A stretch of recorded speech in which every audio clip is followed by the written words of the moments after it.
Hello and welcome to The Big Picture. Gujarat Chief Minister Anandiben Patel submitted a resignation this evening. The announcement of her intention to resign came through a social media posting on Monday.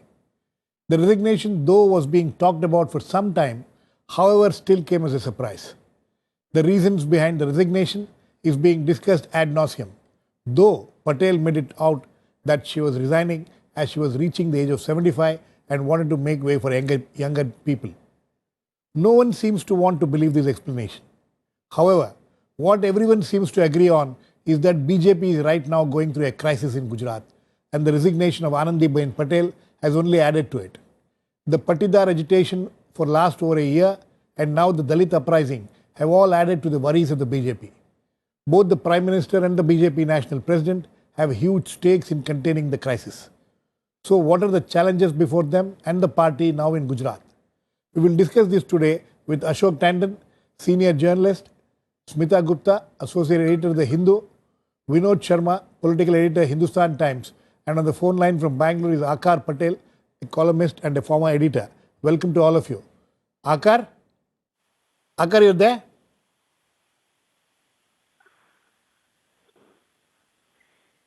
Akar, can you hear me? Now I can. Okay. Akar, why is nobody willing to believe the explanation given by Anandiben Patel that she is resigning because she is attaining the age of 75?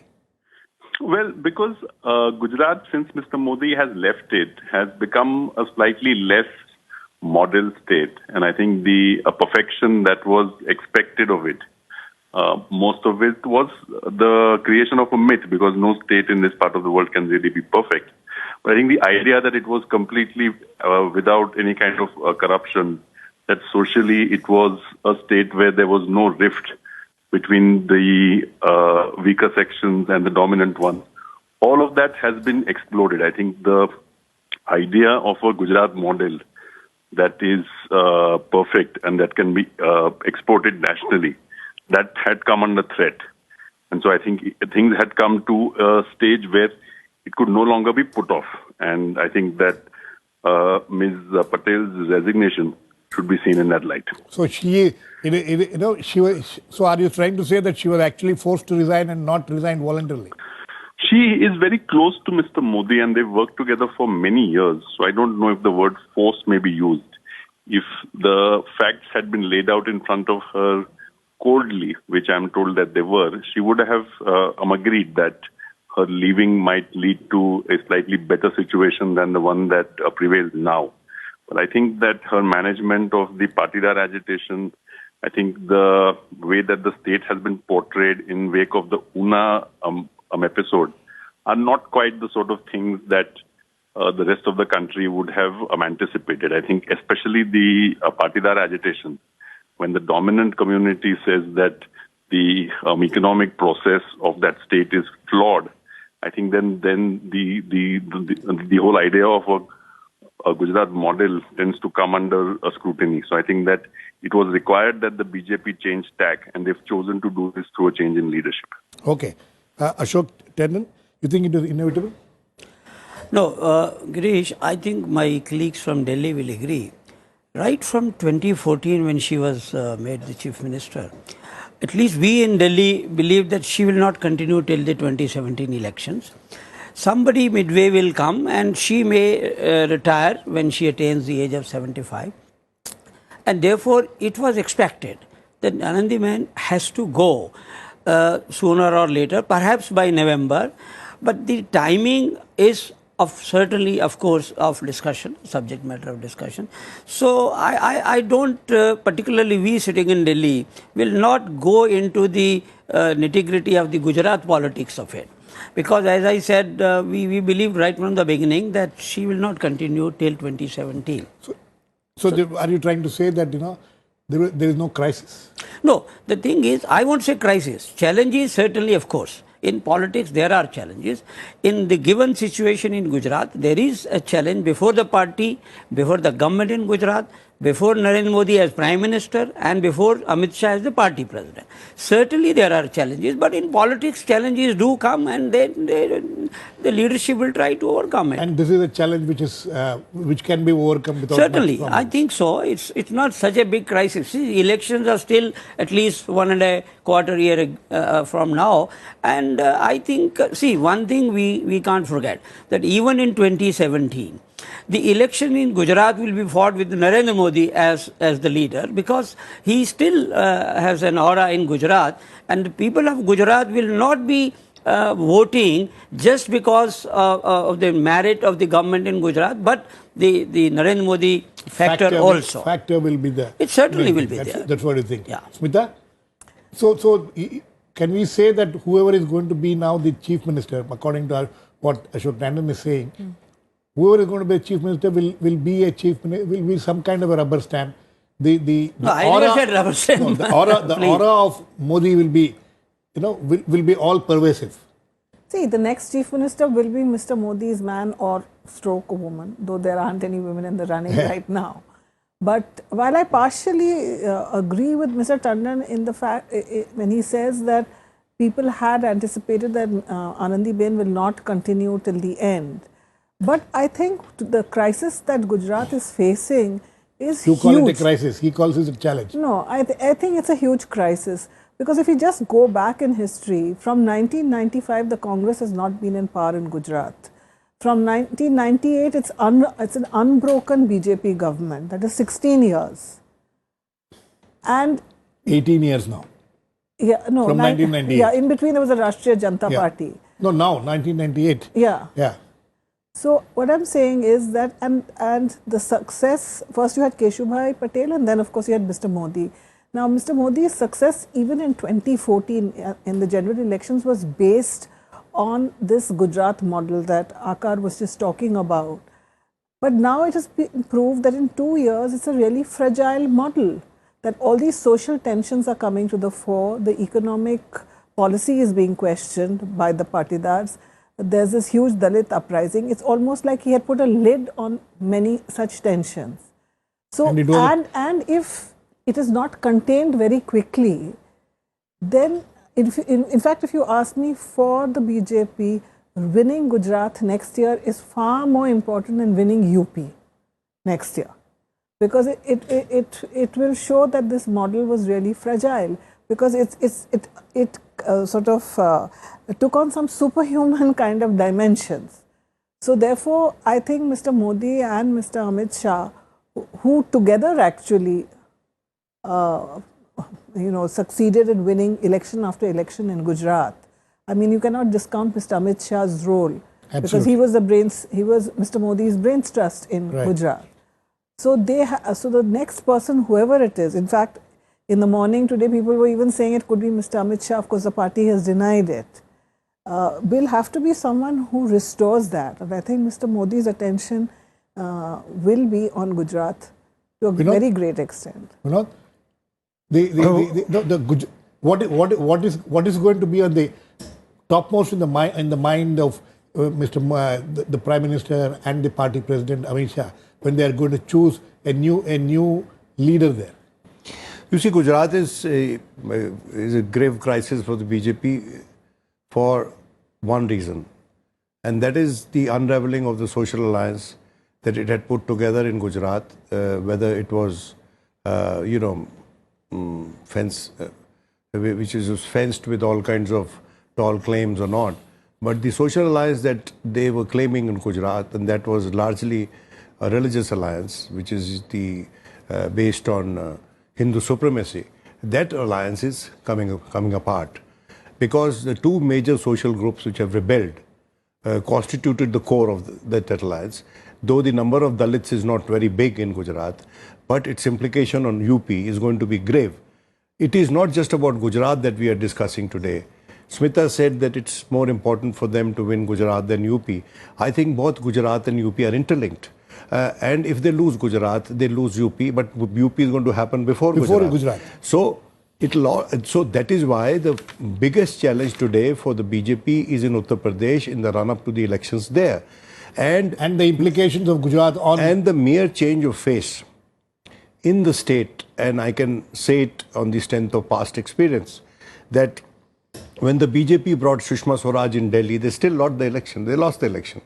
And Sushma Swaraj was no ordinary face to project in Delhi. They lost the election in Delhi. Much will depend on the social alliance they try to project through the appointment of the new chief minister. Now, whether he is going to be a Patel replacing a Patel, or whether it is going to be a backward caste, one doesn't know. But I would personally feel that BJP will be better off if it were to project a Dalit chief minister in Gujarat. Now, presenting a Dalit chief minister in Gujarat would also have its own implications within Gujarat, because the Patel community is already disaffected, and as I said, the social alliance is coming apart.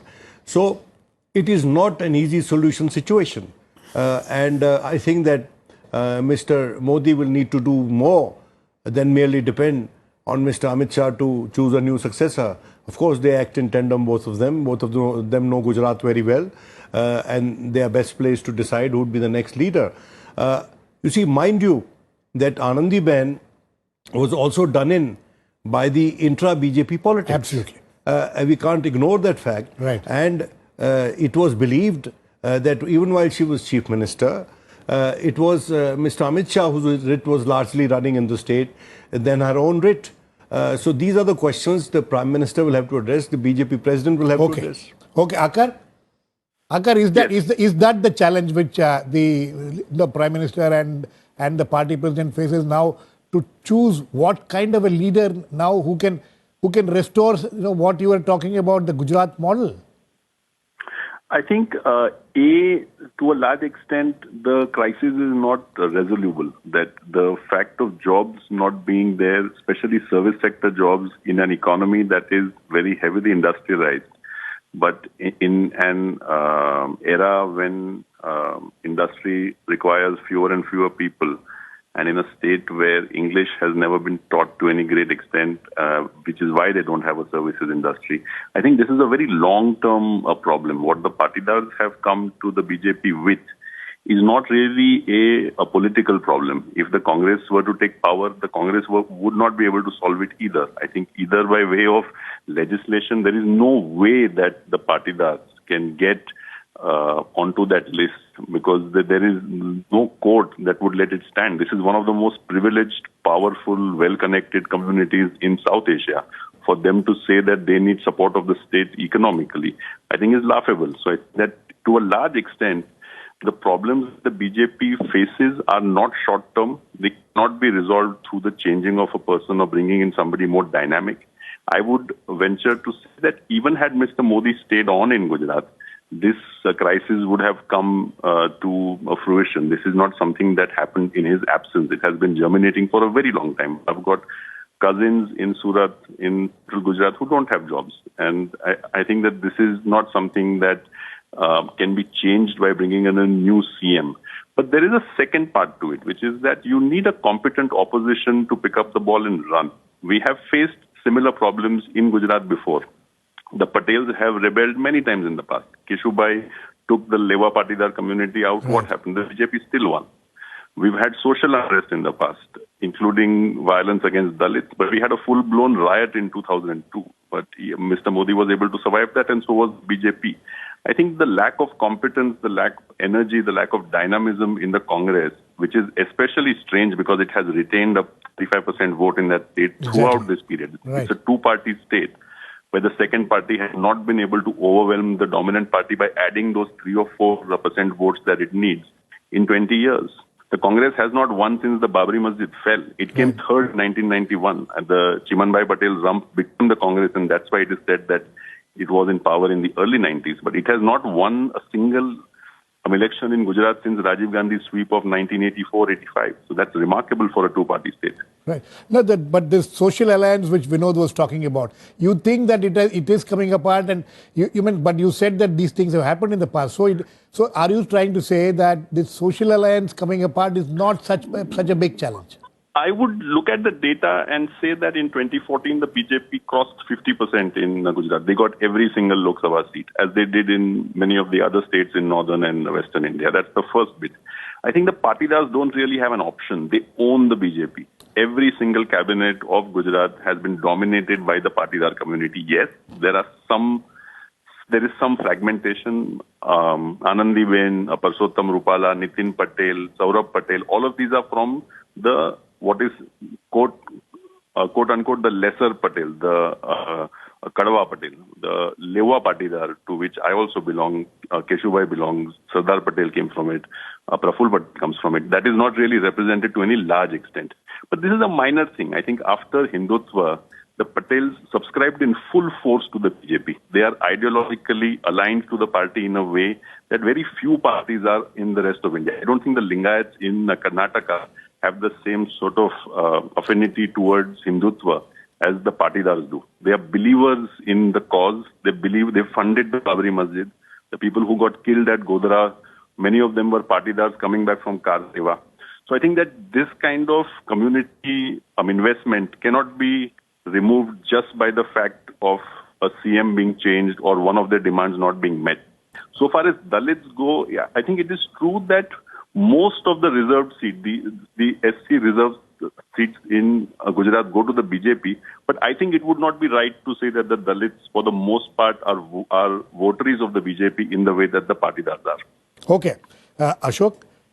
So what is the challenge before the party now? Now, while choosing a new chief minister, in the context of what Akar said and all others.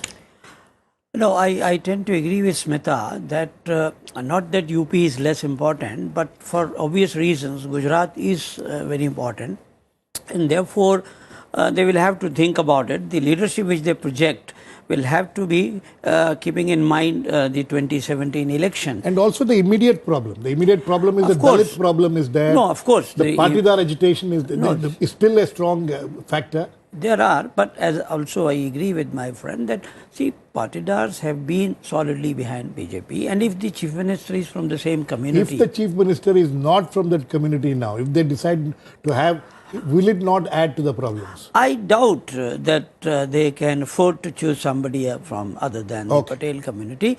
But the fact remains that Mr. Modi's focus will certainly be on the 2017 election. Because if, as we all know, if for 2019, for Modi, Gujarat is it's going to be a stepping stone after. Yeah.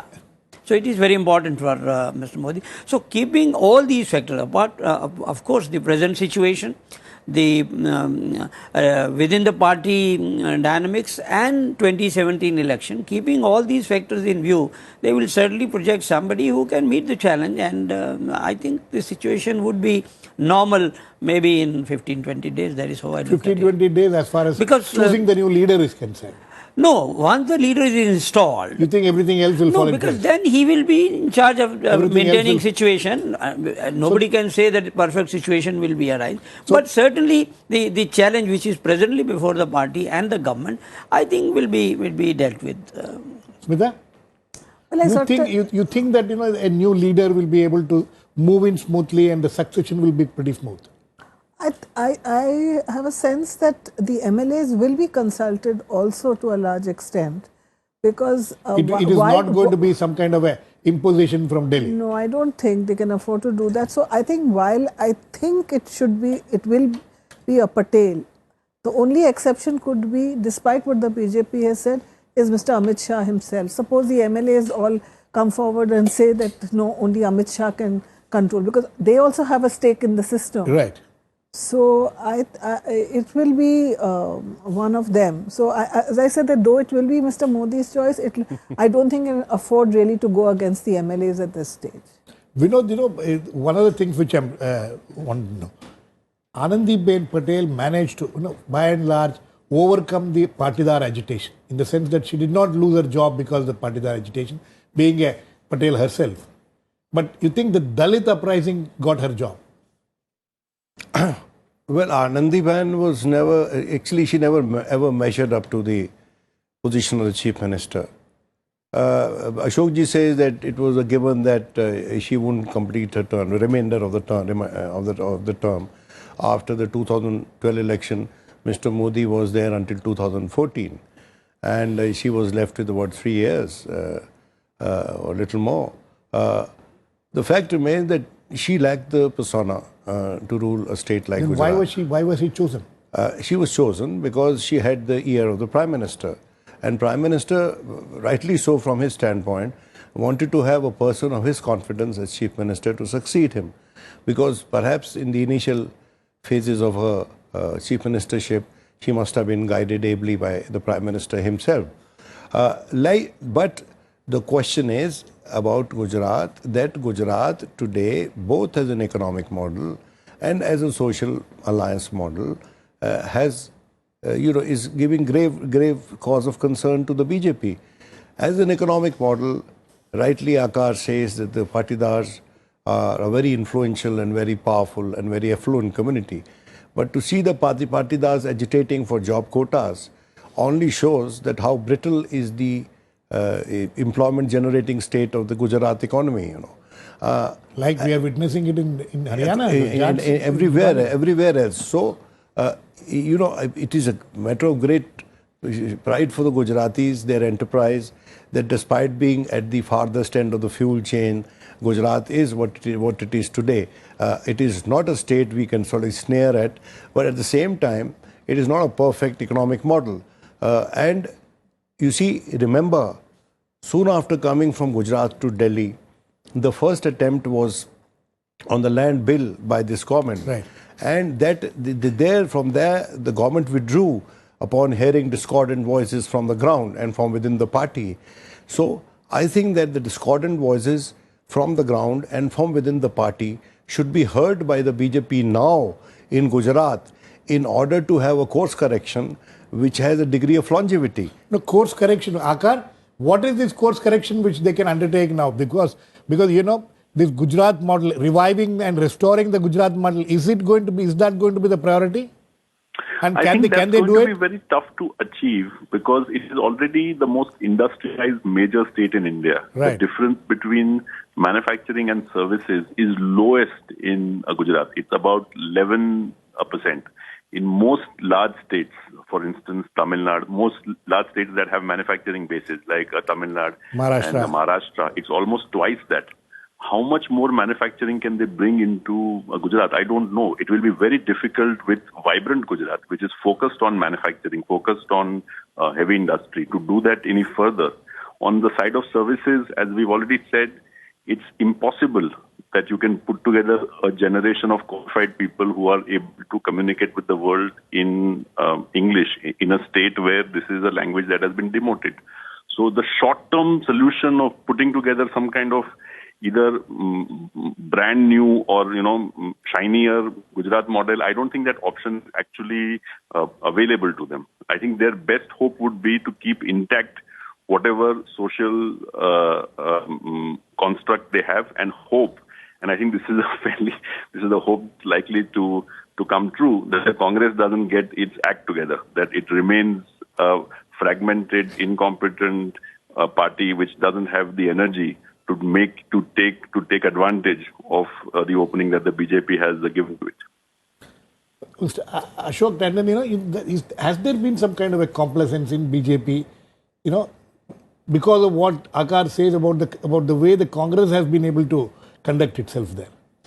I won't say complacency, but the fact remains that when you have a weak opposition, and especially in a two-party state, then the problems arise within the larger party and the ruling party, and which is nothing new in politics. So, do you agree that Anandi Patel's problem was internal? No, I'm not saying that. What I'm trying to say is... You say that she did not have any problem. No, the thing is that Congress has been weak in Gujarat for quite some time. They had to borrow a leader from the BJP, Shankar Singh Waghela, who has not been able to put the act together. So in that situation, when no new leadership is emerging within the Congress in Gujarat, there generally is a tendency that, well, we don't have a challenge. But the fact remains that for last 12 years, Mr. Modi created a situation in Gujarat through his own aura and model that the Congress went from further weakening from stage to stage. And today, when the situation in Gujarat is also a challenging one, even now I agree with Akar that Congress is not taking advantage of the situation. They see the two agitation.